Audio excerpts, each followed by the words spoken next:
الحمد لله رب العالمين، والصلاة والسلام على سيد الرسل وخاتم النبيين محمد بن عبد الله وعلى آله وأصحابه أجمعين.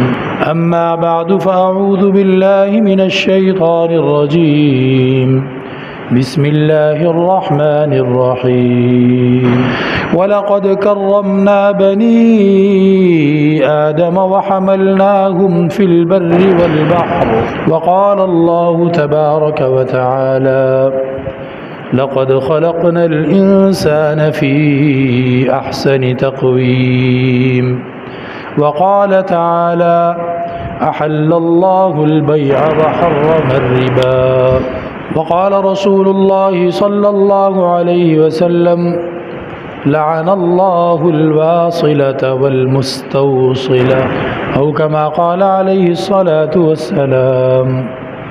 صدق الله مولانا العظيم، وصدق رسوله النبي الكريم، ونحن على ذلك لمن المؤمنين والشاهدين والشاكرين، والحمد لله رب العالمین. بہت سارے مسئلے ہوتے ہیں، بہت ساری چیزیں ہوتی ہیں.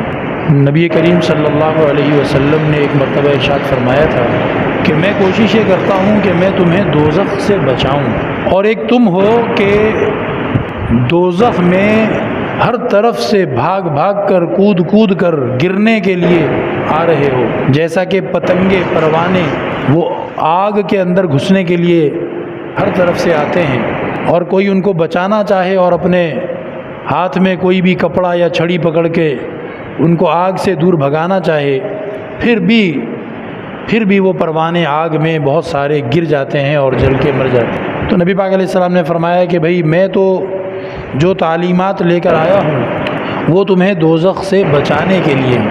اس طرح کے الفاظ بھی فرمائے کہ میں تمہیں تمہاری کوکھ سے، یہ بیلٹ باندھنے کی جو جگہ ہوتی ہے، میں ایک ایک کو پکڑ کے واپس دوزخ سے دور پھینکنا چاہتا ہوں کہ وہ دوزخ میں نہ جائے. تو نبی کریم علیہ السلام کی تعلیمات سچ مچ ہماری نجات کا ذریعہ ہیں، اور شیطان ہمیں اللہ کی نافرمانی بڑی پرکشش بنا کر دکھاتا ہے، بڑا دل اس کی طرف کھنچتا ہے، نافرمانی کی طرف. شیطان ہمیں بتاتا ہے کہ یہ کر لو، تمہیں فائدہ ہوگا، تمہیں مزہ آئے گا، تمہیں شہرت مل جائے گی، تمہاری عزت بن جائے گی، چار بندوں میں تمہاری ناک رہ جائے گی. شیطان ہمیں لالچ دے کر غلط سلط الٹے سیدھے ہم سے گناہ کے کام کرواتا ہے، اور ہم خوشی خوشی بھاگ کر جہنم کی طرف، یعنی ان گناہوں کی طرف دوڑ لگاتے ہیں اور اس کی طرف ہم جاتے ہیں. تو بڑے بڑے مسئلے بھی بہت سارے ہیں، اور بظاہر چھوٹے چھوٹے مسئلے، لیکن اللہ کی نافرمانی کی وجہ سے وہ مسئلے بھی بہت بڑے ہیں. تو آج جس مسئلے پر بات کرنی ہے وہ بھی ایک بڑا گناہ کبیرہ اور حرام کام ہے، جو ہمارے علاقے میں بھی شاید بڑے زور و شور سے ہو رہا ہے.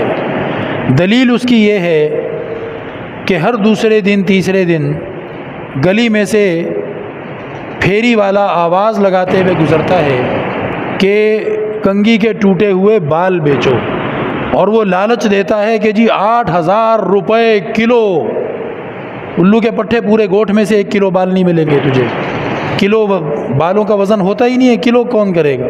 لالچ دینے کے لیے 8,000 روپے کلو کا لفظ بولتا ہے. وہ پوری فیملی کے اگر 10 افراد بھی ہوں اور پورے ہفتے کے بال بھی جمع کریں تو میرا خیال ہے کہ آدھا پاؤ بھی نہیں بنیں گے. 100 گرام بن جائیں بڑی بات ہے، لیکن لالچ دینا ہے نا لوگوں کو. اور وہ 8,000 کا لفظ سن کے بندہ ہل جاتا ہے کہ اچھا. فرض کرو کہ آپ کے ایک بال کی قیمت وہ 1,00,000 روپیہ دے رہا ہو، تب بھی گھاٹے کا سودا ہے، حرام ہے. انسانی بالوں کی خرید و فروخت، توجہ فرمائیں جی، انسانی جسم کے کسی بھی حصے کو بیچنا یا خریدنا تمام اماموں کے نزدیک حرام ہے. کسی ایک نے بھی نہیں کہا کہ جائز ہے. ایک یہ بھی بڑا مسئلہ ہے نا، لوگ آج کل ان کو مسئلہ بتاؤ تو وہ کہتے ہیں تو پتہ نہیں کس فرقے کا ہوگا. بھائی ہمارے فرقے میں شاید جائز ہوگا، شاید تیرے فرقے میں جائز نہیں ہوگا. ایسا نہیں ہے. سارے علماء نے، سارے اماموں نے یہی لکھا ہے کہ انسان کے جسم کے حصوں کو بیچنا خریدنا یا بیچے خریدے بغیر بھی لے کر استعمال کرنا حرام ہے۔ میں نے آپ کے سامنے قرآن کریم کی آیتیں پڑھی۔ پہلی آیت میں بھی اللہ رب العزت نے یہی بات ارشاد فرمائی ہے، اعوذ باللہ من الشیطان الرجیم وَلَقَدْ كَرَّمْنَا بَنِي آدَمَ وَحَمَلْنَاهُمْ فِي الْبَرِّ وَالْبَحْرِ وَرَزَقْنَاهُمْ مِنَ الطَّيِّبَاتِ۔ اللہ تعالیٰ فرماتے ہیں انسان، آدم کی اولاد، آدم، ان کو تو میں نے باقی تمام مخلوق پر باعزت بنایا ہے، اس کی عزت ساری مخلوق سے زیادہ ہے۔ تمہارے ٹوٹے ہوئے ایک بال کی قیمت، تمہارے سر کے بالوں کی قیمت، تمہارے ناخن کی قیمت، وہ ساری دنیا کے خزانے بھی ہوں تو تمہارا بال زیادہ مہنگا ہے۔ 40-50 روپے کے پیچھے بال بیچ رہے ہیں اپنے۔ اللہ نے، اللہ کے رسول نے یہ جسم مجھے اور آپ کو امانت کے طور پہ اللہ نے دیا ہے، اور اللہ کے رسول نے بتائی ہے یہ بات۔ یہ ہمارے پاس یہ جو جسم ہے یہ امانت ہے۔ لہٰذا ایک آدمی اپنی انگلی کاٹنا چاہتا ہے کسی بھی وجہ سے، کوئی اس کو پیسے دے رہا ہے کہ اپنی ایک انگلی کاٹو تو میں تمہیں اتنے پیسے دوں گا، اجازت نہیں ہے۔ وہ کہتے ہیں جی میری انگلی ہے، درد ہوگا تو مجھے ہی ہوگا نا، انگلی سے محروم ہو جاؤں گا تو میں ہی ہوں گا۔ نہیں، تیری انگلی نہیں ہے نا، بات پہلا جملہ ہی غلط تھا کہ انگلی میری ہے، نہیں، یہ اللہ نے تجھے امانت کے طور پہ دی ہیں۔ تیرا جسم، تیری جان سب اللہ کی طرف سے ہے، اور تو نے اسے اللہ کے حکم کے مطابق دنیا میں استعمال کر کے زندگی گزارنی ہے۔ اسی لیے تو نماز فرض ہے۔ نماز کیوں فرض ہے بھائی؟ آپ اپنے جسم کو پاک رکھنے کے پابند ہیں کہ نہیں ہیں؟ آپ اپنے جسم کو ڈھانپ کر رکھنے کے پابند ہیں کہ نہیں ہیں؟ ناپاک رہنا جائز ہے؟ ننگے گھومنا جائز ہے؟ نہیں۔ پھر جب نماز کا وقت ہو جائے تو آپ اپنے جسم کے ساتھ مسجد میں حاضر ہوں، پھر آپ مسجد میں قبلے کی طرف رخ کر کے کھڑے ہونے کے پابند ہیں، فرض ہے آپ پہ۔ پھر آپ اپنے پورے جسم کو نماز میں استعمال کریں گے، اس کے آپ کے اوپر لازم ہے، فرض ہے، پابندی ہے۔ کیوں؟ اس لیے کہ جسم تمہارا اپنا ہے ہی نہیں، یہ جس اللہ کا ہے اس اللہ نے کہا ہے کہ بھئی اس جسم کو اس طرح لا کر نماز میں مصروف کرو۔ تو نہ بال، نہ ناخن، نہ انگلی، نہ اندر کا نہ باہر کا کوئی پرزہ بیچنا جائز ہے، بالکل جائز نہیں ہے کچھ بھی۔ وَلَقَدْ كَرَّمْنَا بَنِي آدم، تم سب سے زیادہ ویلیویبل ہو، تم سب سے زیادہ باعزت ہو۔ ارے تمہارے جسم کی قیمت کوئی چیز بن جائے، یہ کیسے ہو سکتا ہے؟ دنیا میں وہ دولت، وہ کرنسی، وہ معدنیات، وہ تانبے، وہ دھاتیں پیدا ہی نہیں ہوئی جو انسان کے جسم سے زیادہ قیمتی ہوں یا اس کے برابر کی ہوں۔ اسی لیے تو اللہ تعالیٰ نے فرمایا کہ من احیاها فکأنما احیا الناس جميعا، جس نے ایک جان کو قتل کیا گویا اس نے ساری انسانیت قتل کر دی، جس نے ایک جان کو بچائی گویا اس نے ساری انسانیت بچائی۔ یہ کیوں فرمایا؟ اسی لیے کہ انسان کی جو ویلیو اور قیمت ہے وہ انسانیت کی بنیاد پر ہی ہے بس، اور مٹیریل، مادے، پیسہ، سونا، چاندی، دولت، یہ انسان کے وجود کی قیمت اور اس کا بدلہ ہو ہی نہیں سکتا۔ اب وہ پھیری والا آتا ہے جی بال بیچو، کنگھی کے ٹوٹے بال بیچو، وہ کیوں آتا ہے؟ اگر اس کو کوئی نہ بیچے تو وہ خود ہی نہیں آئے گا دوبارہ۔ وہ پہلے تو پھر بھی کوئی مہینے بعد آتا تھا شروع میں، ابھی تو ہر دوسرے دن وہ گھوم رہا ہوتا ہے یہاں پہ، اس کی دکان چل رہی ہے تو وہ آتا ہے نا دوبارہ۔ ہم تو یہی سمجھتے تھے کہ یہ تو کچھ عرصہ آئے گا پھر چھوڑ دے گا آنا، کون دے گا بال اس کو؟ لیکن ہمیں کیا پتہ کہ لوگوں کی دینی معلومات اتنی ناقص ہو چکی ہیں ان کو یہی پتہ نہیں ہے۔ اور قرآن کریم کی دوسری آیت، اس میں اللہ جل شانہ نے ارشاد فرمایا لَقَدْ خَلَقْنَا الْإِنسَانَ فِي أَحْسَنِ تَقْوِيمٍ۔ احسن کا مطلب ہے the best of all، سب سے زیادہ مہنگا وہ خود انسان ہے، سب سے زیادہ اچھا انسان ہے۔ تو انسان کے کسی بھی یعنی جسم کے کسی بھی پرزے کی قیمت کوئی پیسہ، کوئی دولت ہو ہی نہیں سکتی۔ آپ احسن تقویم ہیں، یہ انسان کی تکریم، اس کی عزت، اس کے احسن تقویم ہونے کے عہدے کو خراب کرنا ہے، اس کو ذلیل کرنے والی بات ہے کہ اس کے جسم کے کسی حصے کو ٹین ڈبے اور بوسی ٹکڑے کی طرح بیچنے خریدنے کی چیز بنائی جائے۔ لوگ اپنے گھروں سے کچرا نکال کے بیچتے ہیں، اب یہاں بالوں کو بھی کچرے کی طرح بیچا جانے لگ گیا ہے۔ کل کو کوئی ناخن خریدنے والا آ جائے گا، شیطان روکنے اور رکنے تھوڑی دیتا ہے نافرمانی کو، شیطان تو آگے آگے بڑھاتا ہے۔ میں تو سوچ کے کانپ کے رہ گیا، خدا نہ خواستہ اس کو اگر آپ لوگ روکیں گے نہیں، منع نہیں کریں گے تو کل کو یہی بندہ آواز لگا رہا ہوگا، مجھے بولتے ہوئے بھی شرم آ رہی ہے۔ بھائی اور بھی تو بہت ساری چیزیں نکلتی ہیں نا جسم سے، وہ کہہ دے گا بھائی وہ پیڈ بھی دے دو، میں خرید کے لے جاؤں گا، وہ کپڑے بھی دے دو، وہ فلاں چیز بھی دے دو، وہ بھی تو جسم سے نکلتی ہے، وہ بھی تو کچرے کی طرح ہے۔ کیا نعوذ باللہ ثم نعوذ باللہ ہم یہ سوچ سکتے ہیں کہ ہم اپنے گھر والوں کے وہ چیزیں بھی ان کو، اس لیے کہ شیطان بریک لگاتا نہیں ہے۔ ابھی یہ جو امریکہ سے وہ جیفری ایپسٹین کی فائلیں جو لیک ہوئی ہیں، آپ سوچ سکتے تھے، میں سوچ سکتا تھا کبھی زندگی میں کہ اس طرح بھی کرتے ہوں گے لوگ، تصور سے بھی آگے کے گناہ اسی طرح معاشرے میں بڑھتے ہیں اور چلتے ہیں۔ لہٰذا اپنے گھر والوں کو جا کر محبت سے، نرمی سے، سختی سے، جس طرح سے ضرورت پڑے بتدریج ان کو سمجھائیں کہ بھائی بال، ناخن، کچھ بھی اپنے جسم کا حصہ بیچنا انسانیت کی تذلیل ہے، انسانیت کی تحقیر ہے۔ اللہ نے انسان کو سب سے مہنگا، سب سے قیمتی، سب سے یونیک بنایا ہے۔ آپ یہ چیزیں نہ بیچیں، بال، ناخن وغیرہ کچھ ایسی چیز نہ بیچیں۔ ابھی تو اللہ کا شکر ہے، اللہ کے رسول کی سنتوں میں بڑا سکون بھی ہے، حفاظت بھی ہے۔ یہ نبی پاک علیہ السلام کی سنت ہے، بال پیچھے کو کر کے، بس پیچھے کو سیدھے کر کے اوپر ٹوپی پہن لیا کرتے تھے، تو نائی کے پاس جانے کی ضرورت ہی نہیں پڑتی۔ پیچھے کو بال کیے میں، پیچھے کو لمبے ہو گئے، کینچی کر کے سیدھے کر لیے، بس ختم۔ اب میں تو یہ سوچ رہا تھا کہ یہ جو ہمارے بھائی مرد حضرات جاتے ہیں نائی کے پاس، وہ بھی بال جمع کر کے پتہ نہیں بیچتا ہی ہوگا، کیا کرتا ہوگا، ہمیں تو نہیں پتہ۔ تو بالوں اور ناخنوں کا حکم یہ ہے کہ اس کو جب آپ کاٹیں تو اس کو کہیں دفن کر دیں۔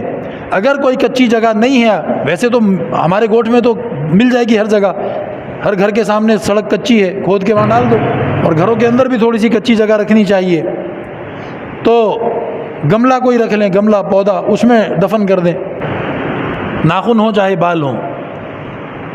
اگر کچی جگہ کوئی ایسی نہیں بھی ملتی تب بھی اس کو کسی ٹیشو پیپر یا کپڑے میں لپیٹ کر بس کہیں اس کو ایسی جگہ دبا دیں کہ وہیں رکھا رکھا خود ہی وہ اپنی عمر پوری کر کے ڈیکمپوز ہو جائے اور ختم ہو جائے۔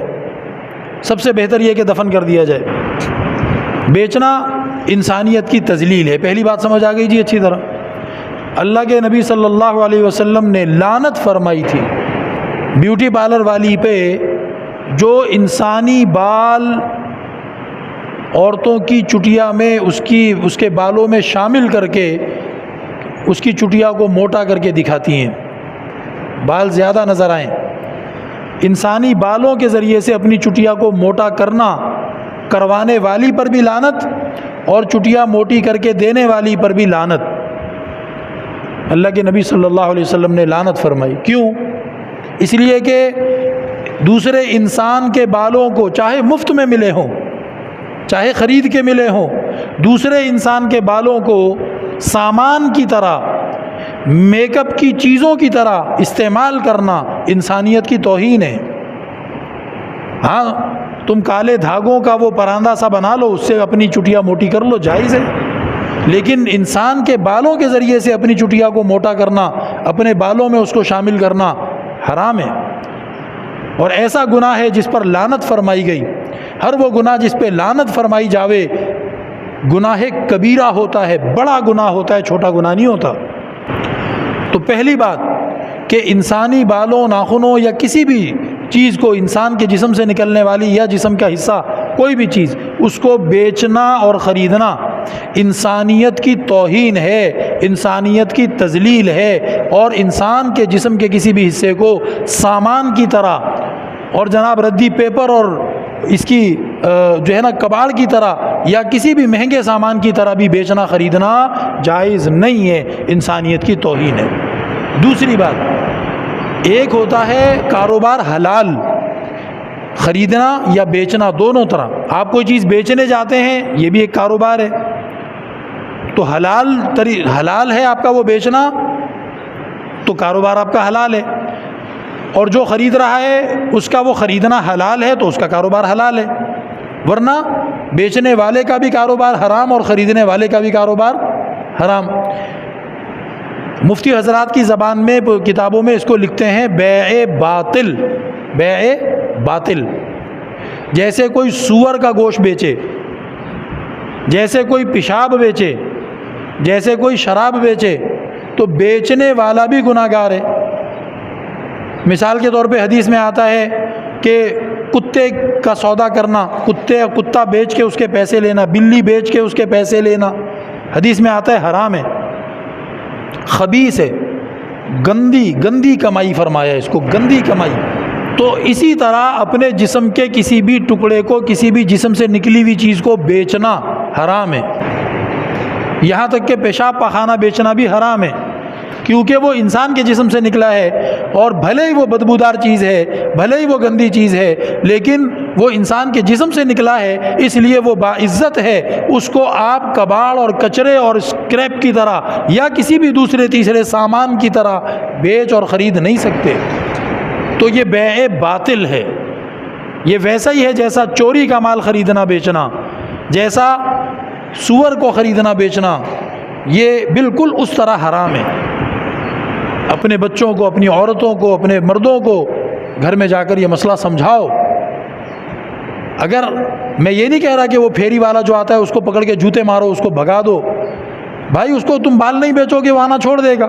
ہاں اگر کسی سے وہ کھڑا ہو کے دعا سلام کرتا ہے تو اس کو بتا بھی دو کہ بھائی تیری کمائی حرام ہے ساری، ابھی تک تو نے جتنا کمایا حساب لگا کر، اگر تیرے پاس لکھا ہوا ہے کہ کس گھر سے کتنے پیسے دے کے تو نے بال خریدے تھے، جی، تو ان کے وہ بال واپس کر سکتا ہے تو واپس کر، ورنہ جتنا تو نے آگے جا کے بیچ کے منافع کمایا وہ سارا منافع اصل مالکوں کی طرف سے صدقہ کر، اصل مالکوں کی طرف سے صدقہ، جن کے بال تھے ان کی طرف سے صدقہ، اور تو اپنی جان چھوڑا، تیرے اوپر یہ حرام کا وبال ہے۔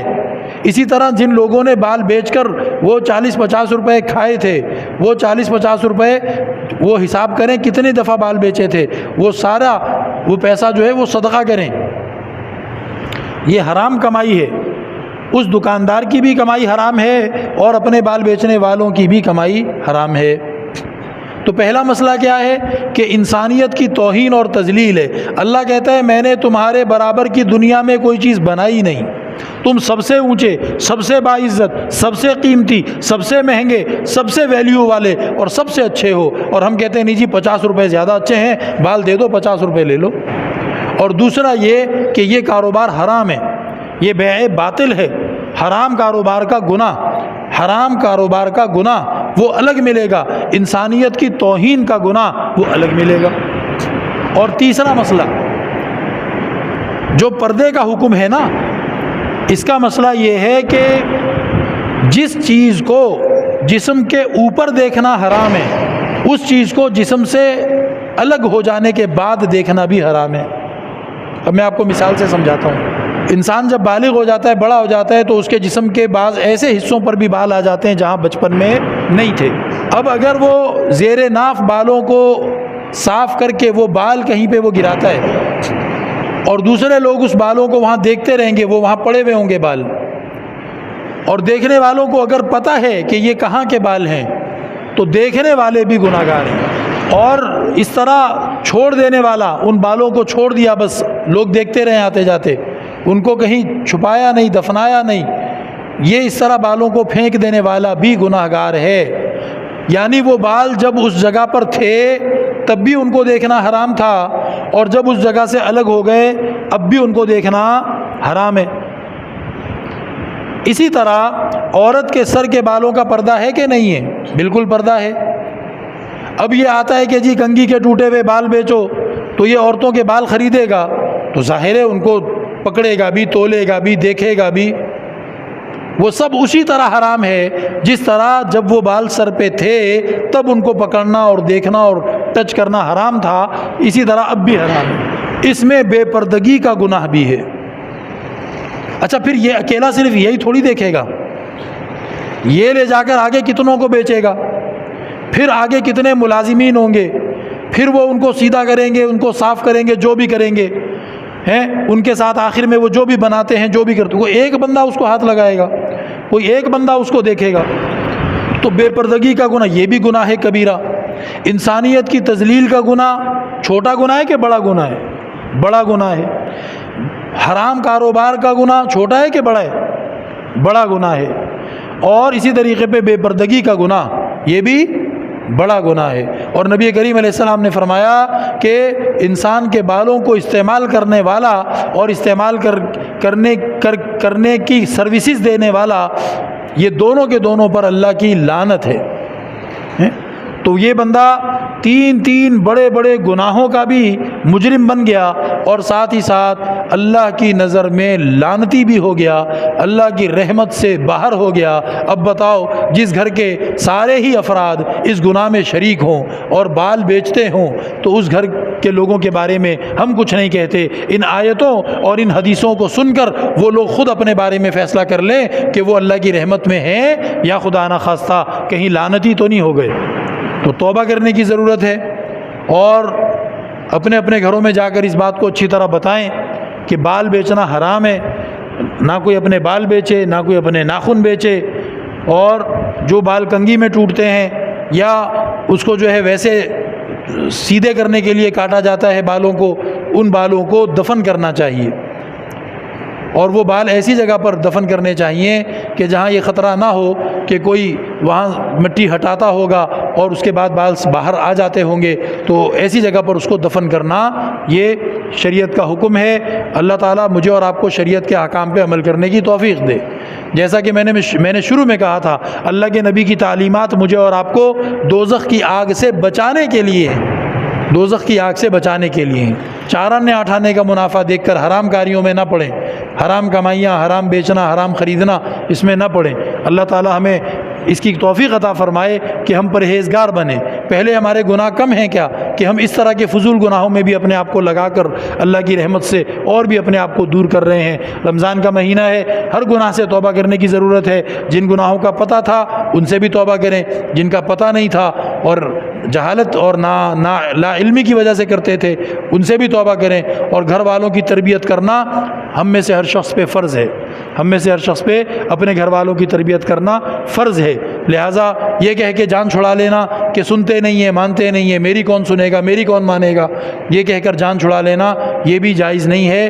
آپ کو کوشش کرتے رہنا ہے۔ وَأْمُرْ أَهْلَكَ بِالصَّلَاةِ وَاصْطَبِرْ عَلَيْهَا، صبر کے ساتھ، ثابت قدمی کے ساتھ مسلسل آپ نے یہ زحمت اٹھانی ہے، یہ کوفت اور یہ تکلیف آپ نے برداشت کرنی ہے کہ گھر والوں کو سمجھاتے رہنا ہے، چھوڑنا نہیں ہے، کہتے رہنا ہے۔